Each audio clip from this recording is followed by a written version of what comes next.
did have to ask you guys what you thought about the drop of Dante on Netflix with Devil May Cry. Now, I'm a Devil May Cry fan. You know what I'm saying? Like, I play the video games. Yep. So I love me some Dante. Dante used to get on my nerves in Marvel superheroes, Marvel versus Capcom, because it was like Mega Man and Dante. Dante had this long ass sword, and whenever it was me versus him, he would always do all this freaky weird shit. I used to hate playing against folks who use Dante. But if you watch this show, this shit is flame. Like, I'm loving it. It's like Dante is kind of like Peter Parker. Am I getting that? Are y'all getting that same feeling? He's very carefree. He's very carefree.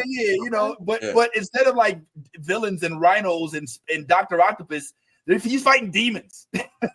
like the demon, you don't know who the demons is. It's like, if you are a fan of Constantine, if you liked Constantine and stuff like that, if you're a fan of like Lovecraft and you don't mind, like, here's one thing I love. I'll say this real quick, and then Ty, I'd love you to give me your report. Nolly, you as well, so y'all can get on up out of here. But here's what I say. Here's what I want to say about Devil May Cry.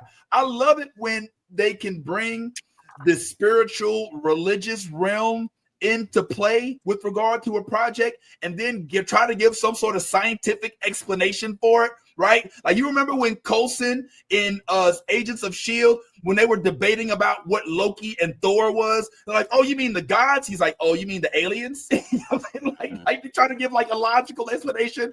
So here we have a universe, we have a world in which the demons, we refer to them as demons because that's our spirituality. That's our world of religion. God, devil, heaven, hell. But some of them refer to them as beings from another realm.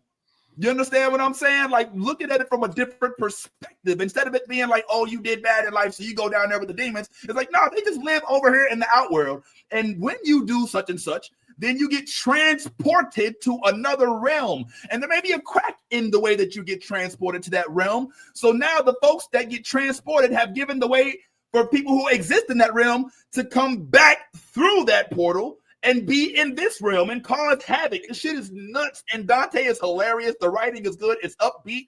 They actually have really good, like the quips and the references are up to par and they're optimal, in my opinion. So I definitely say it deserves a watch. But what say you guys? Ty, I think we lost Nolly. Sorry, man. Womp womp. Just a little too long. But yeah, Ty, what say you, my friend? What say you? Unlike you, I didn't have the pleasure of actually playing the game. So like I'm watching it, just purely from an entertainment standpoint. And it is quite entertaining. It is gory. It is definitely an animation that maybe you shouldn't have your kids watching. This one, I mean, like the first episode, you get a demonic rabbit who is not playing any games whatsoever. And Dante, like you said, is really, really nothing to play with, and is very carefree in his movements, how he walks around. But maybe it's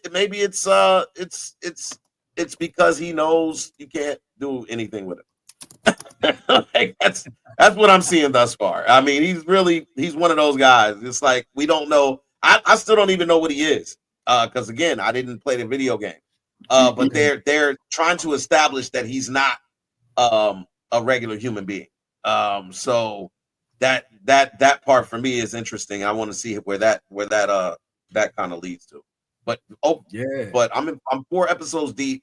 So far, so good. Okay, and yes, you haven't had a chance to see it yet, right? You're not. No, I've been so busy. I've been like leaving at 7 a.m., getting home after 9 because of the Orlando traffic. But I'm excited to see this because I did play some of the game as a kid. It was my cousin's game, so I didn't get to completely finish it like I normally do. But I did enjoy it as a kid. You know me, anything single person, good story, good gameplay, I'm all about. And this was like one of the great pastimes. So I'm super excited to see the animation. From what you guys are telling me, they did a good job, which is awesome because, you can really kill, you know what I'm saying, past times with you know, remakes. So I really enjoy that that the animation's good, the story is good. So I'm definitely gonna dive into this, and maybe next week we can talk about it a little bit more. Yeah. Let's do a deep dive next week, man, because this show is giving everything. I mean, it's Castlevania with humor. You know what I'm saying? like there's such humor in Castlevania. You know, it really hits. I mean, again, I'm speaking prematurely. I've only seen the first episode, but sometimes you know, right? Sometimes you watch halfway through an episode, you're like, I don't know if this one's gonna work, but I'm all the way through it. And if it wasn't for having to jump on the show, because I fell asleep on it yesterday, but then I woke up and tried to. If it wasn't for the show, I would have binged the whole. In fact, when I get done with this, I'm binging the fuck out of that shit. So I'll be able to report back at 0800 with a full book report as of next week. So let's make sure we all jump on that bad boy.